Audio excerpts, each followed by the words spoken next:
Hi everyone. Today I'm going to be interviewing Alex. So, how you doing, Alex? What's new with you? Um, Honestly, not too much. I mean, there is the whole not being allowed to go outside. I Mhm. mean, there's benefits and downsides to it. You know what I mean? Yeah. Benefits. There's exams are online for university, so I think it'll be easier to pass if you get what I mean. Yeah. More time to work on creative kind of stuff like producing music, because throughout the semester, like having to go into university, it's just a hassle. I prefer to just do everything from home. I prefer to learn everything by myself. Yeah, I'm working on my exercise more actually. Now that they've said you can go out to exercise once a day, it's kind of like in my head that I should go out and exercise once a day. Yeah. If you get, I, It's a good thing. I'll let you go on. Okay. And so you're at university at the moment. What are you studying? What's your I, degree? I'm studying mechanical engineering with management. The thing is, I don't actually want to be a mechanical engineer. I want to be a civil engineer, but I figured mechanical's such a broader range of like possibilities when I graduate that it's better off for me to do this degree, and then whatever I want to specialize in later, I can do that. But I don't really have any plans on that front. It's just a kind of I figured it might as well. Okay, that's pretty cool. So why do you want to become a civil engineer? I'm really interested in just the physical world in general, like roads, buildings, all that kind of stuff. Urban planning, I think that's really cool. Just anything that's really to do with that, just like building the structures that people use. I think it's brilliant. I love that kind of stuff. Hmm. Okay. And what do you see yourself working on then, say in the future when you've graduated, become a civil engineer? I can't see past the next month or two. Like I have no plans at all. Just whatever keeps me happy. Just whatever opportunities come up as well. Okay, that's pretty cool. And you do music. Why do you like music? I've always loved music. If there was anything that I'd go to actually study for like a genuine passion, it would be music production.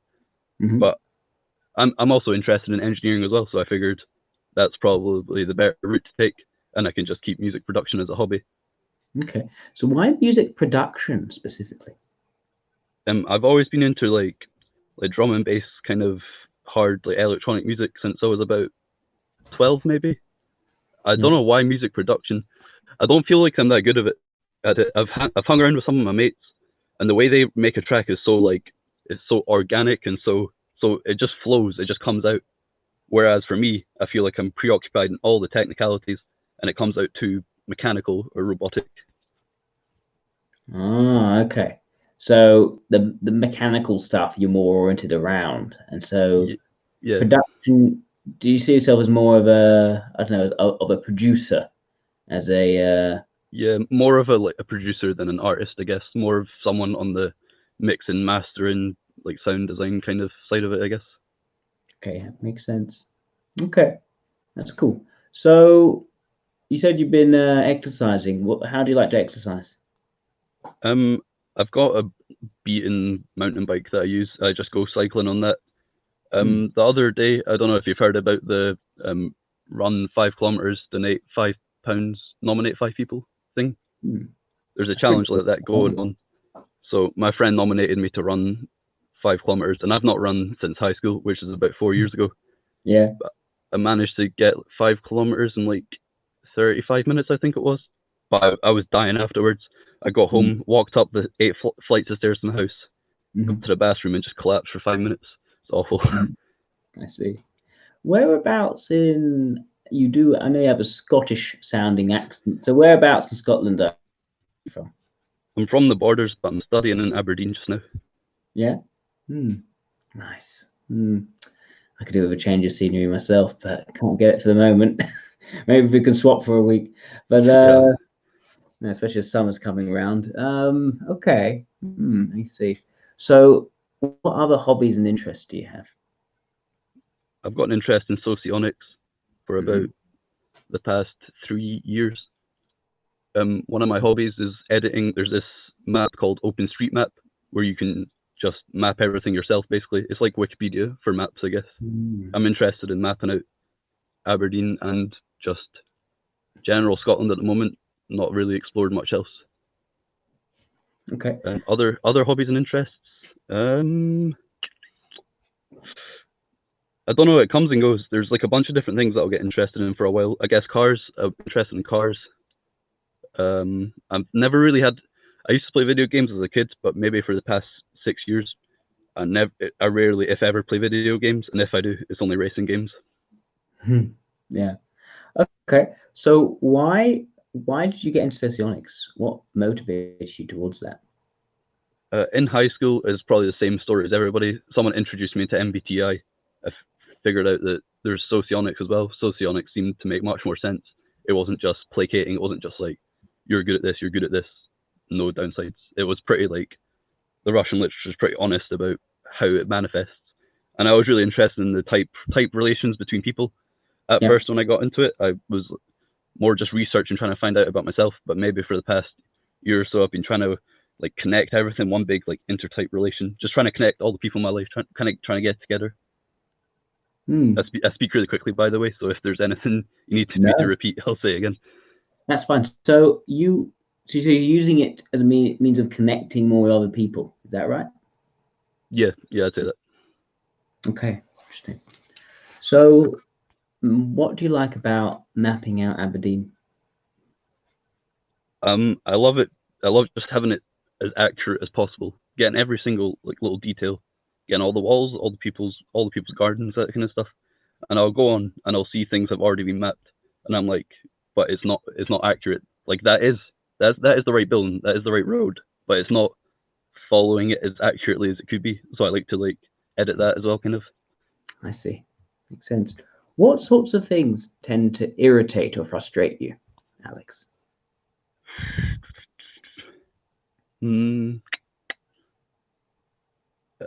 Oh, unfairness. I think that's probably the biggest. Anything that's just unfair, and I try and be. I think I'm as unbiased as I can be with regards to that. I used to work in McDonald's like a year ago, and whenever a shift manager would tell someone to do something, and I'd be like, it doesn't make sense. Or if someone was like, if everyone was going in on this one person, I'm like, yeah, I don't like the person, but it's not fair at all. Like you can't do that kind of stuff. Other things that irritate me, I guess people being late irritates me as well, but that's not really from a place of principle. It's just whenever I want to meet someone at a specific time and they delay it, I'm like ready to go. So I'm just sitting there like just waiting for half an hour, like cool.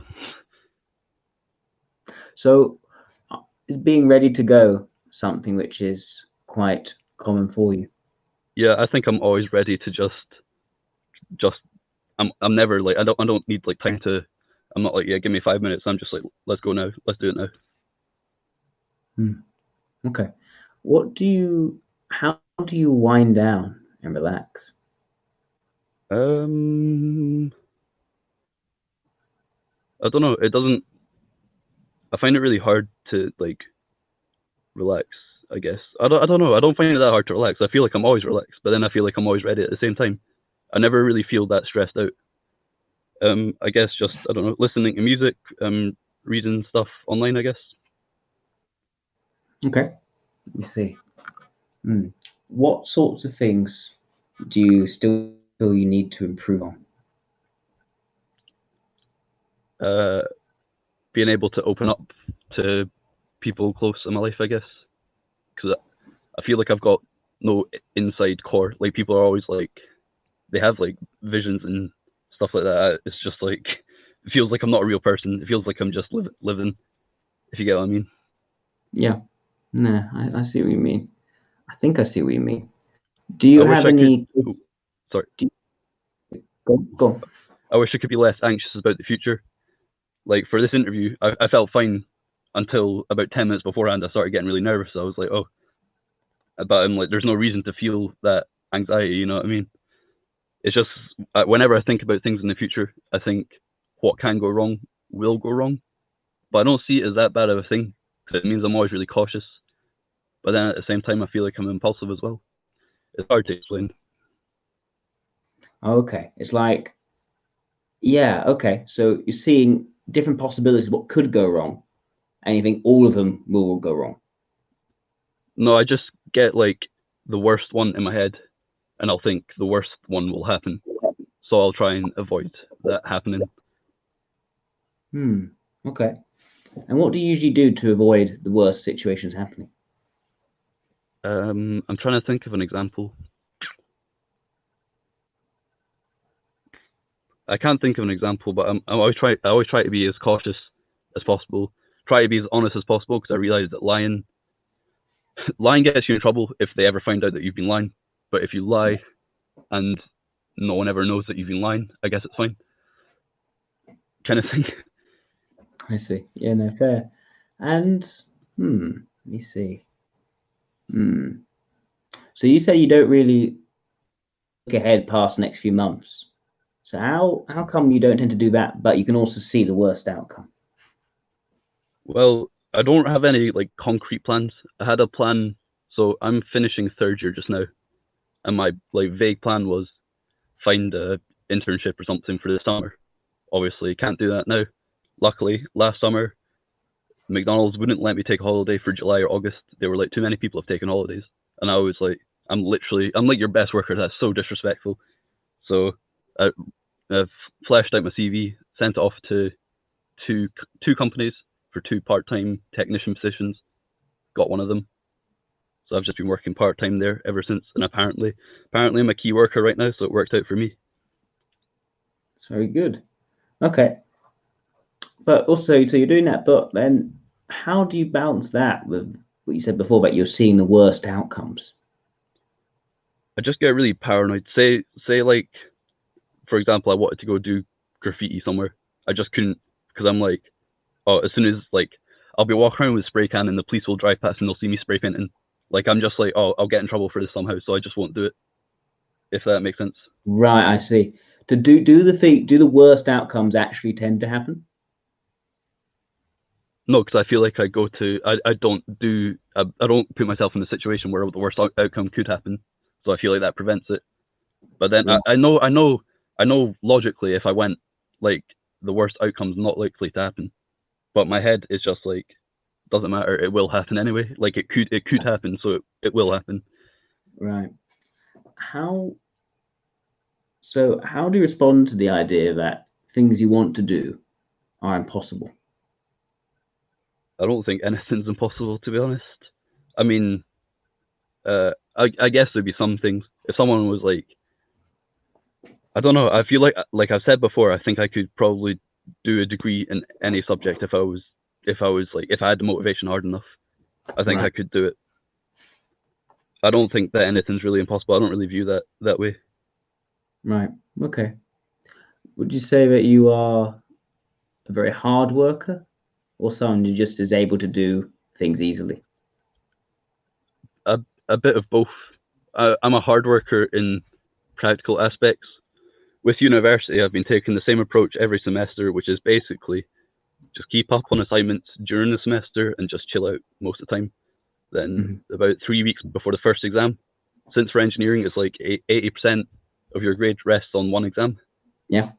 Me and my good friend will just go to the library for 12 hours every day. We'll buy 2 meal deals, we'll go to the library, study for 12 hours. Then by the end of it, we'll go to McDonald's, which would be opening for breakfast, because we like to study overnight.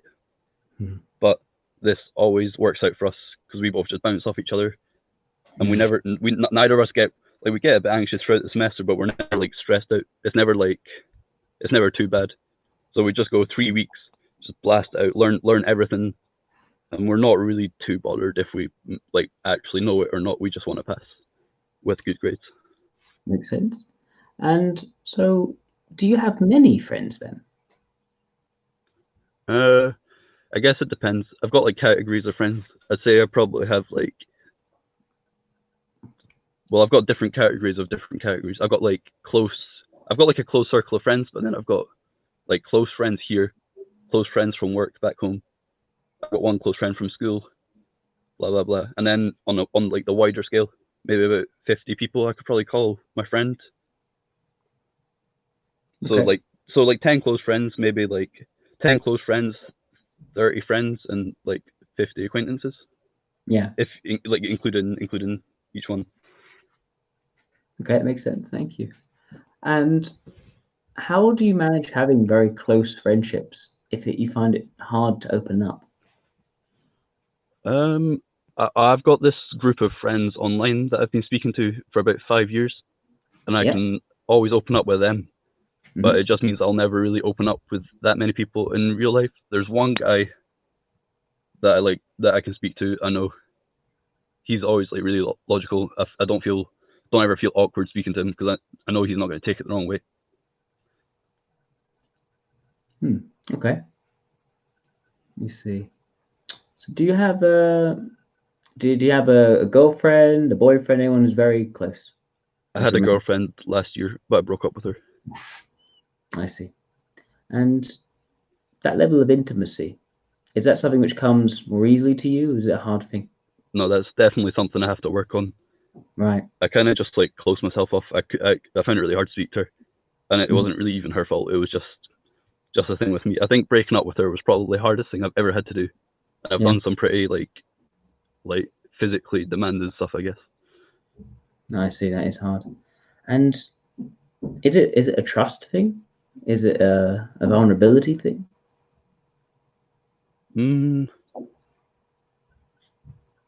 Yeah, I think it might be partly to do with it, I guess. Okay. What would be what is the outcome that you want in terms of intimacy? Where do you want things to go? I don't know. I just want like someone I can open up to, and they can do the same. We don't judge each other for what we're feeling, kind of thing. Just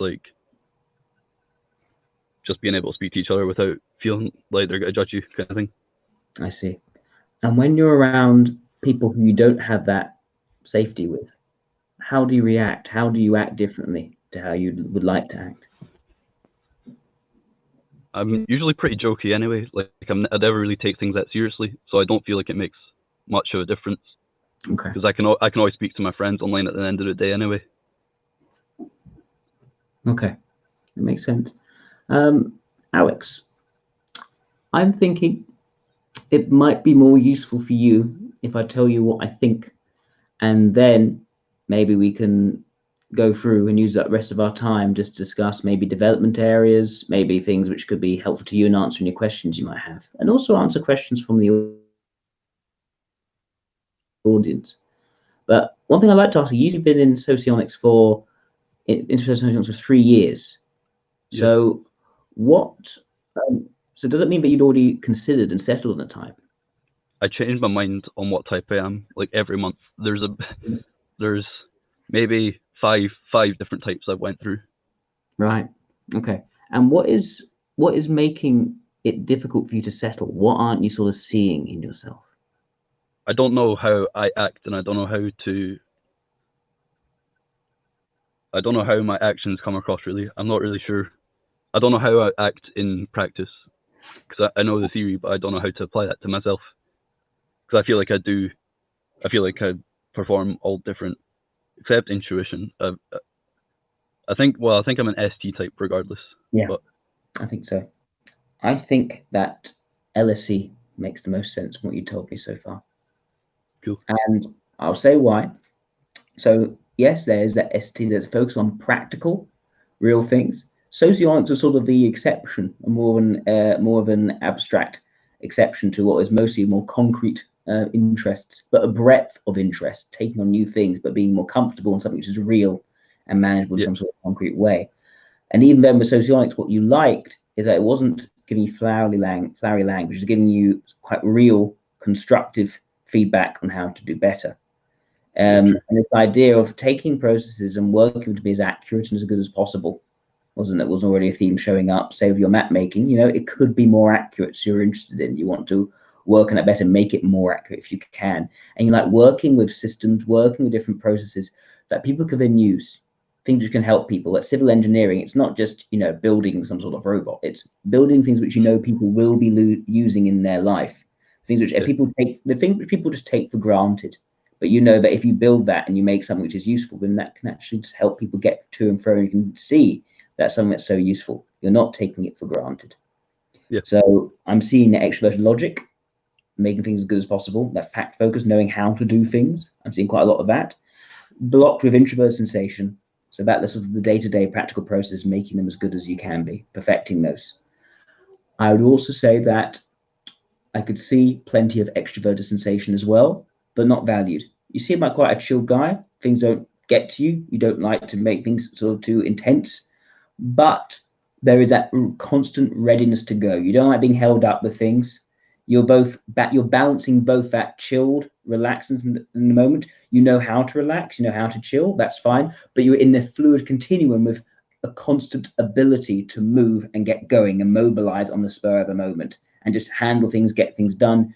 Not only as someone who is clever, you're able to take in factual information to know how to do things well. And it's interesting, you like to apply yourself. You're working in the job at McDonald's while you're going to university. You're not content just to sit and let your parents pay things through. I don't know your own circle, of course, but the fact that you're out there working, doing something useful while you're also going to study and learning. I feel like a very very self-sufficient kind of person. Like as a child, I never gave my mum any trouble. I always just acted straight. What you're saying right now makes so much sense. It's a lot easier to hear it from someone else and not just because my thoughts will be like, but what if you're acting this way, that way?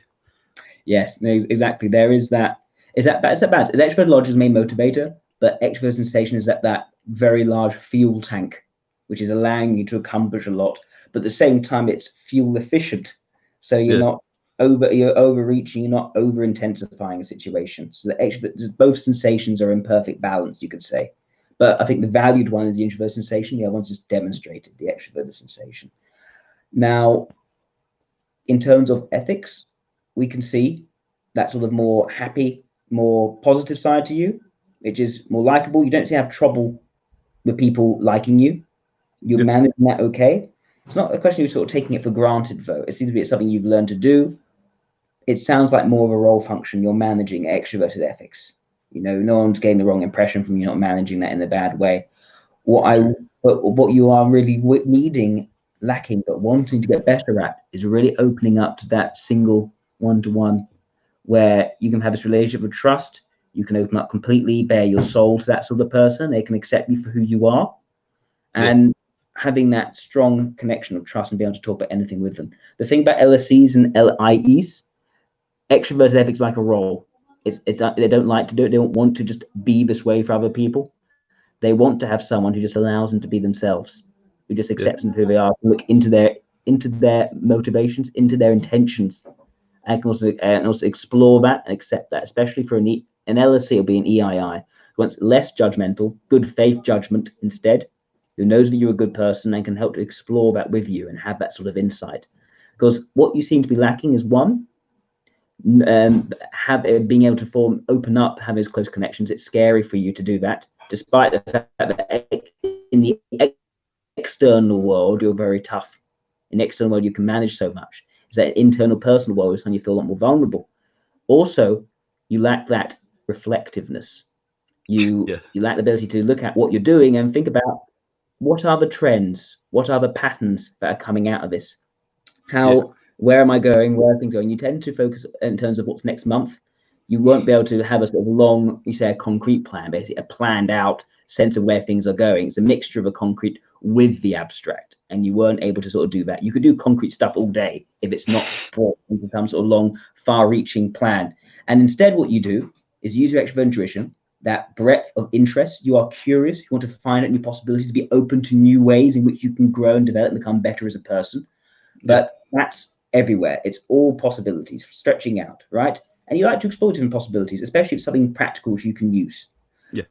But the problem is this: narrowing down those possibilities towards the most likely outcomes, those which will happen. So instead, what you do is you say, okay, I don't know what the most likely thing is, so I know what the worst one is, though. So I'm just going to be worried about that worst one. I don't know if it's actually going to happen, but I know as long as I do whatever I can to make sure that worst one doesn't happen, I can manage that, and I can manage other stuff which comes my way. I don't know what it's going to be. I'm going to try in that environment. And the thing about LSEs, they're not good. They almost some LSEs can almost prepare for everything because they have no idea what will actually happen. They use their overwhelming ability to put effort into things to almost try to bootstrap out of the fact they're blind towards long-term developments, and they hate the idea of inevitability, the idea that things will turn out a certain way despite their best efforts. They think if I just work hard enough, if I just apply myself and use my initiative, then I can accomplish anything I set out to. Then nothing's impossible. They want to make their own destiny, whatever it is. They don't believe that destiny is something decided already, that's set into motion.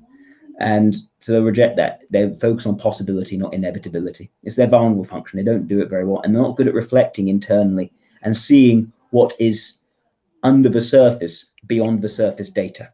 And so an EII helps them with also seeing beyond the surface data about character, about what is essentially, who they are, what their intentions are, what makes them a good person at the end of the day. That abstract stuff, it's difficult for an LSE to really see. They just see all the different facts. They're not seeing what is underlying all the different facts. Yeah, that makes a lot of sense. Thank you. There's introverted logic as well. You can create structures, you can create rules and systems, but you're focused on continuously updating and improving rather than just trying to necessarily categorize. You can use categories, you can use it for your friends, because for you, you're not quite sure how to necessarily build those close bonds yourself. But you can create categories. You can look at what's going on. You can put in different boxes, which makes sense for you at a particular moment. So using some introverted logic, but it doesn't seem to be the main motivator for you. Yeah, that was one of the things I was hung up on. Like what I could barely differentiate between both kinds of logic. It feels like it gets misinterpreted by a lot of people as well, and that doesn't help. That perpetuates more like people aren't sure what's what. But what you're saying makes a lot of sense. I've not heard it described that way. LSEs are very practical. They're very pragmatic. They're doing what they can see to work. And it's about what they experience, what they can work with to make it work better and improve its quality. They're not oriented just to stick to certain rules or structures just because the structures are there.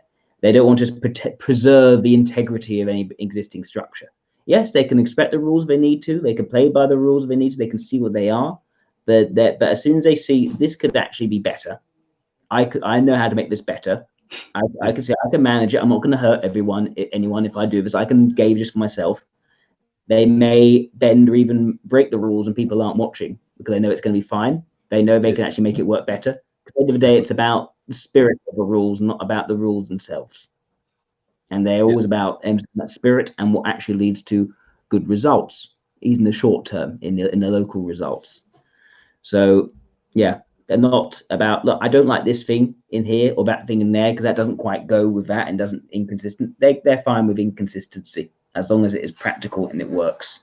Yeah, it's been pointed out to me before. Like someone will say, but you said something completely different last week, and I'm like, yeah, but I didn't really mean it that way, kind of thing. Yeah, makes sense. Yeah, I think those are all the information elements. Do you have any questions for me? No, not really. Nothing. Fine. In which case, do you mind answering some questions from the audience? Yeah, sure. Okay, everyone watching, if you want to ask questions, please feel free. Alex seems obliging to answer any questions you have. So it's nothing too personal, though. Don't be too mean. We'll have to see what they ask. Okay, let's wait a little bit to see what questions they come up with.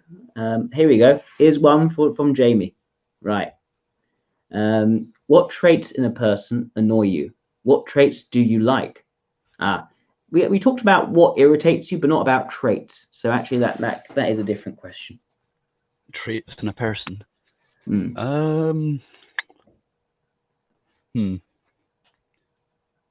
When someone seems like they're attention seeking a lot, it irritates me, I guess. It doesn't irritate me. It's just not something I'm attracted to. Someone who's really needy, not needy, I guess, but someone who needs that attention a lot is not something I'm comfortable with, I would say. I don't like it. I don't like people at work. I didn't like people who slack off because that meant I would have to do their work. But I didn't like telling people off either. I wouldn't really tell people off. I'd just be kind of blunt. I'd be like, "You're not doing this," or "You are being annoying," and it would annoy people. What traits do I like? lot of my friends are really like artistic kind of people. I got confused on that point as well, actually, because I wasn't sure if they were beta NF or delta NF. But it would make more sense if a lot of my friends were IEEs. I naturally just get along with them. You did an interview with this guy that was IEE last week, I think, and he reminded me so much of some guy that I knew from work. The guy was Ryan, I think. Ryan, yeah. He reminded me so much of some guy from work that I just got on with, just like that. But I don't know what it is about them. It's just their demeanor, I guess. Just how they are. Oh, fantastic. That's good. That's good. I'm glad people are seeing similarities with their friends. That can be helpful. Sometimes it can lead people astray, but a lot of the time it does help. You have to be careful about it. But yeah, no, I think that's a good point.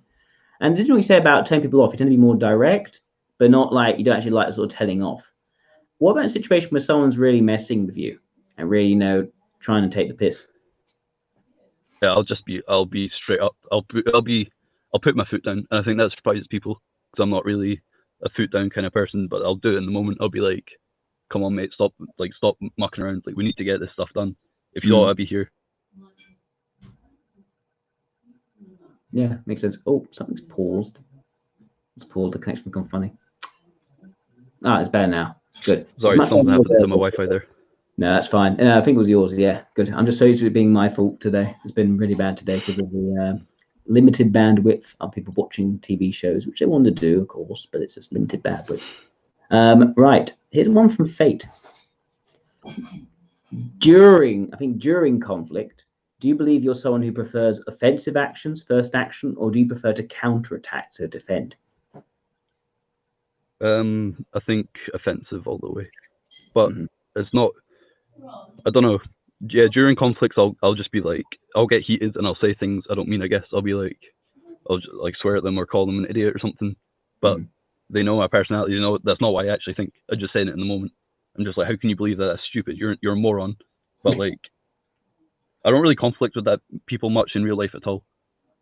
And if I do, it's kind of more in a jokey way. I'll be like, oh, you're an idiot or some kind of thing. But online, I'll be like, yeah, like you're an idiot, and then 2 minutes later we're best mates again. So I never really have conflicts with people where I actually hate them. Like I'm like, oh no, I hate that person. Like it doesn't really happen to me, I guess. I hope that's useful. Sorry, that might be my connection again.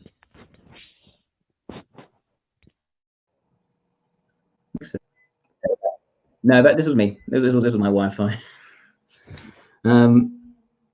Okay, maybe that one's you now. Sorted now. Yeah, it's I've went onto my mobile data. Cool. It's taking two to tango. Right, fair enough. No, we're seeing a lot of a demonstrative extrovert sensation there. That forcefulness can come out. We don't like using it, but you can resort to it, and it can, you know, it can certainly make an impact when you do resort to it. Let's see. Oh, here's one from this one's the introverted thinker. How often do you say something wrong with great confidence, then pretend like nothing after hearing yourself? I always say things with great confidence, but I'm aware that I'll say wrong things with great confidence, and I hate people knowing things that are wrong, so I'll always admit it. Like if I make a mistake at work, I'll always own up. I'll be like, sorry, that was me. Like I did that, my bad, kind of thing. Or if I say something wrong and I start getting into an argument and I realize I'm wrong, it hurts me. I hate having to be like, oh shit, like it was me, I was the wrong one. But I'll like rework my original statement. I'll be like, sorry, I didn't mean exactly that. I mean this instead. I see. It's interesting that because you're it's like when you feel you're right, you know that you're right, and it's that confidence comes out. Yeah. But sometimes you can actually be wrong. It can turn out, despite the best of your knowledge, to actually be wrong. Yeah, if I think I'm like, then you want to apologize. You want to make it better. If I'm 100% right, it comes out with like passion. I'm like, I am right. This is it. This is what's happening. But if it's like, if I think I'm right, I can still act that way. It won't be as forceful, but I'll be like, this is it definitively. This is what it is. But then it might not be. So Makes sense. Okay, thanks, Suzanne. Right, now another one from Jamie. No, that's not the question. That's just if I do something funny. If people don't do their job, I'll have to do it. Very true. Very true. Okay. Oh, random name is asking, what's your big 5 traits? Have you done big 5? I can visualize the graph. I don't know the letters. Okay. I was under 50% on the O and N. Yeah. And over 50% on the rest. So high conscientiousness, high agreeableness, high extroversion, and yeah, high... conscientiousness was 98%, I think. Okay, makes sense. And high neuroticism, or was it emotional stability? Was it reverse? No, it was low neuroticism. I think it was like 40%, maybe. Makes more sense. Yeah, fair enough. Okay. Thanks, random name. Here's one from Winston's mum. Have you ever participated in a ferret legging contest? Juliet Ferret and Lisa Ferret are curious. I don't need details. I am unsure of what that is. My friend has ferrets, though. Winston's mum have to explain what a ferret legging contest is. I don't think they engage in such sports in Aberdeen. Or London for that matter. Something Blue Yeti. Do you have a plan for the napping? You're going to give it to someone or do something with it? No, I just want everybody. Well, first of all, I'm focusing on my immediate area, like my immediate neighborhood first, and trying to get the whole of Aberdeen as accurate as possible. I see myself when I graduate, and I see that I'll probably move to some other city, and I'll continue doing that. But I just want anybody who goes onto this website to have the most accurate information available to them. I don't want them to see things that are wrong. Like, I think the first time I ever went on it, they had my old flat number, which was 490. They had it at 190, and I was like, no, stop, that's wrong. You can't have that. Okay, makes sense. Okay, here's one from Fayt again. Do you have a more negative outlook of what can happen in the future, or positive? Think about what can go right. I think it's like both, or it depends in what way you're talking about. Like, I think I'll sometimes overestimate my abilities, but then I'll work hard enough over time to make sure that it happens, because that's what I want to happen. But then when I'm thinking about things that could happen, I'm like, oh no. Like, I don't know, when it comes to my future, I think it's more immediate things I get anxious about. But long-term things I'm not really too anxious about. I'm not really, oh no. It's more just like, yeah, say my friend wants to drink on the street, it's illegal. I'll be like, man, no, the police will see me drinking, they'll arrest me. Okay, fair enough. Makes sense. Still more localized. Okay, there's one from Ben. Oh, no, that's not a question. More LSE. If people don't do their job, I'll keep it. I see. Sorry, Ben, for the question. Here's a question from Ben. Sorry. Ask about if he falls into the role of explaining how something should be done. Yeah, I don't explain things to people all the time, but I can explain things well if needed. At work, I used to create, so there's like different processes. McDonald's is like all like uniformly systemized, but there's some things that weren't on the database, so I make my own like foolproof. You cannot go wrong if you follow this method. You will complete the job. I'd make like lists like that and give them to people. I don't think anyone cared. I left and they're gone into existence. But I enjoyed doing that just for the sake of doing it, just for having like, do this. You can't go wrong. Like, please do this, because I don't want to teach you how to do it. If you follow my piece of paper, you can do it yourself. There you go. Yeah. So you want to give them the information they need so they can do it themselves. Yeah. Yeah, makes sense. I had a lovely interview with an EII actually just earlier, and she said she doesn't want to be told just how to do it. She wants to be given information so that she can, work out how to do it for herself. And that's the thing about deltas. It's self-sufficiency. They want to be able to do things themselves. They want to be respected intellectually to learn how to do things themselves. Yeah, true. Here's one. I think it's from Nicole. Yeah, it's Nicole.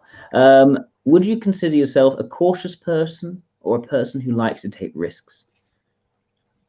The feeling of risk makes some of my friends feel amazing. It's like a high. To me, it makes me feel sick. I hate doing like risks. Like say putting money into like Bitcoin or into the stock market or something. I'm like, oh no, but like, what if I lose my money? But like with Bitcoin, I've gained money and I've lost money. I'm probably net zero, but it's not something I enjoy doing. I'm just trying to like increase money, but it's not like, I think it's probably my ESXP mates that are like love to do that kind of stuff. No, no. Yeah. That's the thing. I've noticed with say SCEs, SLEs, they're not risk averse. Instead, they more often they believe in something like luck. And if they play their cards right, that they'll win. They just run at it, and they're willing to take those risks and put themselves into more dangerous situations sometimes because they think that luck will get them through. This idea that a personified introvert intuition outside of their control, which they can sort of win over. Yeah, true. But yeah, with LSE, I don't think they're so much about the luck. They're more about how much can I prepare, and I can't factor this in, so I'm gonna try to stay away from it. The only time I really rely on luck, I guess, is when I'll like not fully prepare for an exam or something, and I'll be like, this usually happens. Like, it could happen, it might happen, it probably will happen. I see. But I don't feel comfortable about it at all. No, fair. This is one from Tom Dickelson. Do you enjoy being in a comfortable, relaxed environment, or do you prefer a more competitive atmosphere? Like, I'm a really competitive person. One of my friends has told me you always make things into a competition, and I'm like, I'm sorry, I don't mean to do that. It just happens. Yeah. I feel like I get way more done in a competitive atmosphere, but I probably prefer to be in a comfortable, like relaxed atmosphere. I had a group project for uni this past semester, and everyone there was just straight away onto the computers, like not speaking. And I was like, man, we need to get like, everyone needs to just like lighten up, like, you know, chill a bit, and we'll get better work done. But they were just focused on like not speaking to anybody, like just get stuff done. So I hated being there. I was like, right, I'm leaving then. I can't work like this. I'll work by myself. Yeah, makes sense. And I think I was talking to a friend, Kim. Kim was someone I interviewed recently, typed to LSC, and she also had that where, without meaning to, she can intensify and make the environment more competitive. She doesn't want to, but she ends up creating the environment like that. It's a demonstrated function. Again, it's like it just exhausts coming out of you. You're not really caring about it. You're not trying to do anything with it. Yeah, true. Madden saying highly agreeable LSE is an interesting combination. Nah, I don't think it's that well interesting. But it's not to say it's odd. I think a lot of LSEs they're in this peculiar situation where they are naturally assertive, but also really want to have harmonious relationships with people, and they don't want to overstep the boundaries of people. So they're sort of both sort of trying to run at things, but also trying to hold back because they don't want to be too much for those people. Don't want to spoil the relationships they have. Yeah, like I think there's also like misconception from MBTI kind of carries through to socionics. I'm not saying that's what happened there, but that's what irritated me, because that would carry over and it would influence people's thoughts on socionics. It makes it way harder for me to figure out what I am. If people are like, oh, LSEs are like always strict, not having a laugh, like, you know, always just about work, I'm like, well, that's not true at all. Yeah, no, exactly. And there's also sort of perpetuation of the ESTJs being sort of very belligerent, typically sort of chauvinistic, sort of this sort of like, oh, these are sort of old-fashioned traditionalist values, which are suddenly a bad thing, and I'm going to push them on you, and that sort of very idea. True. I consider myself a very progressive person. Anything new that's developing is pretty good. Like, look at the world now, even like maybe not right now, but compared now to 30 years ago, 10 times better. You think black people liked it 30 years ago? They probably hated it. I mean, I'm not saying it's perfect now, but it's still way better. Exactly. I think people LSEs are major developers. It's more about practical improvements rather than sort of big ideological shifts or anything like that. But like Isambard King de Brunel is a perfect example. You know, he's one of the greatest drivers of the Industrial Revolution in the UK, and that is in itself is a kind of revolutionary way of approaching the world. It's a practical revolution, and it's very progressive. Right. Here's one from Jamie. I like this question. Do you respect self-made people more? Do you have an aversion to silver-spooned people who are given everything at birth? Yeah, definitely respect self-made people more. But a lot of my friends here, they come from like really wealthy backgrounds and they don't really understand. Like, I worked full-time throughout second year. This is probably another LSE trait. I worked 40 hours a week just so I could spend that money on like clothes, alcohol, whatever. And I still did university. I was pretty fine. I was actually happiest when I had a routine of doing 5 night shifts a week. I'd go and do all my uni classes on one day, and then I just chill for the other day. It's when you add in a relationship and trying to keep up your social life on top of that, it's too much. I can't do that. So aversion to silver spoon people, I wouldn't say. It depends if they realize they have like an advantage or not. Because I've got a friend whose parents are like massively wealthy, and he's got a house now, probably from his dad or something. But like he totally acknowledges how lucky he is to be in that position. So I don't like he's still a super hard worker, even though he's like silver spoon, so to speak. I see. It's not so much about circumstances; it's about intentions and actually what they recognize. Yeah. Oh, that's another thing at work. If people were trying to work hard but failing, I wouldn't really be that harsh on them, because I'm like, some people just aren't that naturally good. Like, he's trying, I can tell he's trying. I'm not gonna go mad at him. Like, I know that guy standing over there, he could be good, but he's just chilling out. I see. Makes sense. So it goes back to introverted ethics and intentions. Yeah. How introverted ethics is tied up with extroverted logic. How competent you are, so your intentions to improve. Okay. Winston's is she asking a question? Oh, here we go. It's an explanation of ferret legging contests. That's what it is. Participants will tie up the ankles of their trousers and drop a couple of ferrets in at the top end. The brave contestant's belt then pulled tight, and he proceeds to stand there in front of the judges as long as he can, or animals with claws like hypodermic needles and teeth like number 16 carpet tacks try their damnedest to get out. You must be sober. Wink, wink. That sounds absolutely awful. But I guess on the circumstance, if someone was like, I can beat you at that, like I would win if we did a ferret legging competition right now. I'd be like, I'd probably get influenced. I'd be like, okay, let's do it. But thinking about it just now, I'm like, that sounds horrible. Very good.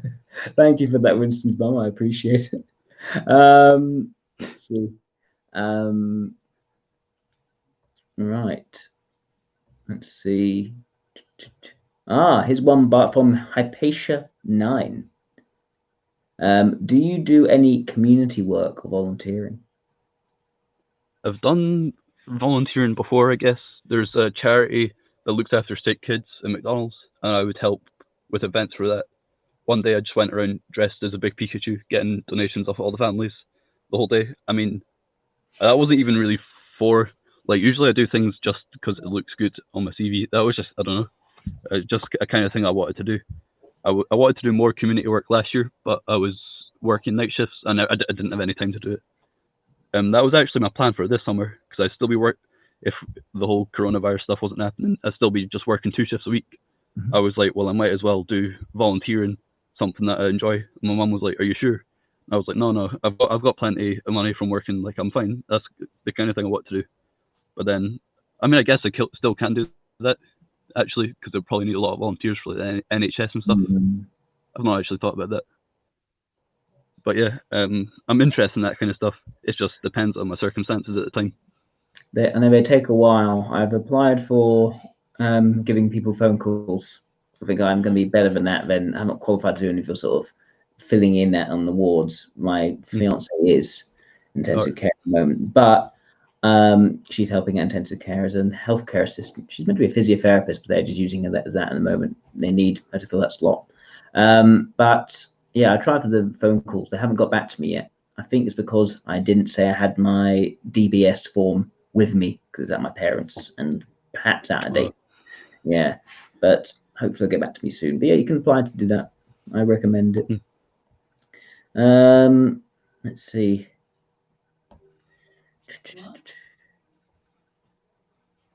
Here's one from Tom. Is the title, name, and formal introduction to a person important, or does getting to know someone happen naturally? Yeah, that's another thing that was making me like question what type it was, because I never really think that it is that important. Like a person's a person, no matter what. But it seemed like my type was meant to like look at their status first, kind of thing. No, I don't really care. To be honest, I don't really care what someone does. Mm-hmm. If people go about boasting their titles and stuff all the time, I think that makes them look like a bit of an idiot, to be honest. I don't really see the point of that. If they like lead with that every single time, I'm like, mate, you're like clearly insecure. You're trying to gain friends that way. That's what I think anyway. But yeah, so you don't need like monikers or titles to convey social hierarchical status. You just rather get to know the person. Yeah, like all the people I've met at uni, I feel like the only student who's never joined a club or society or anything. I've just met people through parties or through classes or just on campus or something. I don't know. I've met tons and tons of people that way. So yeah, that makes sense. Okay. Here's one from Suzanne. What is the most fun kind of work? I don't know what the most fun kind of work is, but I can tell you when I was happiest in my life, I think. Like I had a really good summer in 2018. I went back home because that was the summer after first year, and I was working at the McDonald's that I worked at before university with all my good old friends. And it's just doing the same work every day. Just do it as fast as you can. Just always doing stuff because fast food's massively busy. And then I'd cycle 10 miles there and 10 miles home. So I was always really healthy. I'd get home, just collapse, go to sleep. I just love doing that. And I looked great as well. I lost so much weight doing that. Those times were really good. I think, yeah, just any work where I know what's going to happen. Like that's why I like doing night shifts as well, because it was just the predictable. Every shift was pretty much the same, except Friday or Saturday nights, which I hated. But that's just because we're understaffed. But yeah, like you come in, you know what you're doing for the next 8 hours, basically. I like doing that. Makes sense. Thank you. Here's one from Blue Yeti. What would you change in the world if you could? And if so, how and why? I would make all news in the world unbiased, so that everyone has the same access to the same information, the same true information. And I think that would change the world a lot better. I would also, probably a pretty generic one, stop all the wars. It's a very simplified answer. It's not as easy as that, but I don't see much usefulness in war at all. But I'm not going to hate someone who joins the army for that. Like they've got their own reasons, and it still exists. So makes sense. I know. I've always thought that war is very useful. It by two nations trying to kill each other, they compete with each other and eventually put us through technological progress and allow huge amounts of medical and other sort of developments to happen. It's almost through doing the worst of things, the worst of mankind creates often the best of mankind. Yeah, that's kind of similar to that dude in America who made his drugs, he like jacked up the price by 1,000,000%, because it made all the other people compete to try and reduce the price. And then I think he still gave it out for free. I might be misinformed on that, but really, it didn't seem. That's what it seemed like to me. It seemed like it was better because it can make other companies try and produce a better version of this drug or a cheaper version of this drug. Interesting. Let's see. Oh, here's a political one. Do you want a political one? Yeah, go for it. Here's one from Emra. Do you agree with the decision of quarantining most places, or would you have been better to use another strategy for the pandemic? It's a really unethical one, like, it's because no one can tell how either the recession is going to impact the world or the quarantine, the virus itself. I'm thinking now, like, so the virus is already killing old and sick people, and now the recession is probably going to kill some poor people too. It's not like nothing happening right now is good. I feel like there probably would be a better way. Like, I'm not a big fan of Boris Johnson himself, but I still think the way he handled it was better than it could have been. Like regarding people's general view of him, I still think he was like very serious. He was very firm and told everyone like stop going outside. Like, only go outside if you have to. But now I'm wondering if it's a good idea for the quarantine to go on as long as it should, because it could just absolutely kill. Like, we could be going to Great Depression or something. You never know. There's some people estimating that maybe 125,000 people are going to die from the economic fallout. I've read that somewhere. There's at the same time, like over 900 people died yesterday in the UK, and it's more than Italy. So it's a question of this quarantine isn't even necessarily working, or maybe it has worked and it's just delayed because deaths happen after the infection, like at least a week or two after the infection. So it's a hard one to calculate. Which one's going to save more lives at the end of the day? And it may not necessarily be the obvious thing. It may be a counterintuitive answer. It often can be. Exactly. Because like I don't even think they saw at this point how bad the recession was going to affect everybody. They were like, oh, it's fine, we'll just put it on hold.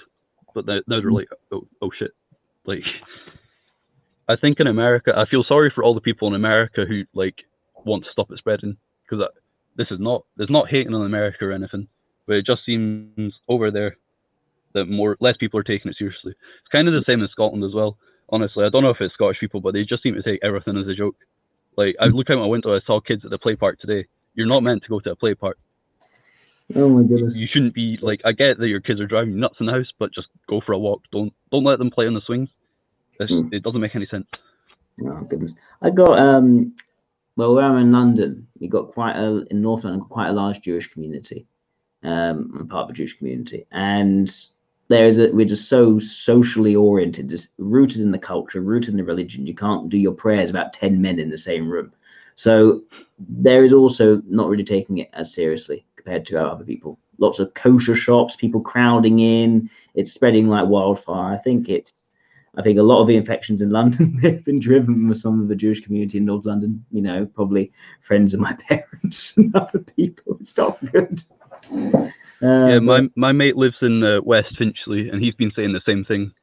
He's just been observing people don't really seem to care that much, and I'm like, there's always circumstances where people will have to go out, and it's hard to judge what's happening and why people are doing the things they're doing. Yeah. So I tend not to judge people too harshly. Like, you don't know why people are outside. They could be getting domestically abused at home, especially right now. Yes. More families are together than ever. That has gone up. Domestic abuse has gone way up because of it. It's a hard one. It is a hard decision. I'm not sure what the answer is. My gut is push for herd immunity while protect those who are vulnerable, but also make sure the NHS is there for people who aren't overtly vulnerable, who are still getting it and perhaps dying. It's the young people getting it. So it's still, even then, it's a tricky one. And the question is, what you don't want is to push for herd immunity and still have enough people who aren't known to be vulnerable, known to be over 70, still getting it, and over pushing NHS, leading to unnecessary deaths. That people are dying, you know, more than the rest of the intensive care units can handle. Even then, like around half, around half are even dying. Those who end up on in intensive care on respirators. So it's tricky. It is a tricky one. It will be debating. My mum works at a hospital. Oh, sorry. So we'll be debating about it for the next decade, I think, in terms of what would have been the best thing to do and learning for the future. Yeah, I agree. Yeah, I think that's pretty much. I know we're also running out of time. Do you have any last questions for me, Alex? No, I don't have any questions for you, to be honest. Okay. I agree with pretty much everything you said. it makes perfect sense to me. That's great. That's good to hear. Thank you. If you want to ask any more questions later, feel free to email me. Are you on the Facebook group? No worries. No, I don't have Facebook. Ah, I see. I got tired of the culture. No, that's fair. I'm thinking of putting together an LSE party at some point, like having like 6 LSEs. So I might get in contact later over email about it if you're interested. I have Facebook Messenger. I just don't have Facebook. Ah, I see. I might. Well, hit me up if you know my name, my full name. It's easy to find me. So pop me a message if you want on there, and I will make sure you're in the group chat for that if you're interested. Cool. Great. Well, Alex, it's a pleasure meeting you. Pleasure getting to know you. Yeah. And thank you everyone for tuning in and watching this interview. Have a lovely rest of your day and take care. Cheers, guys.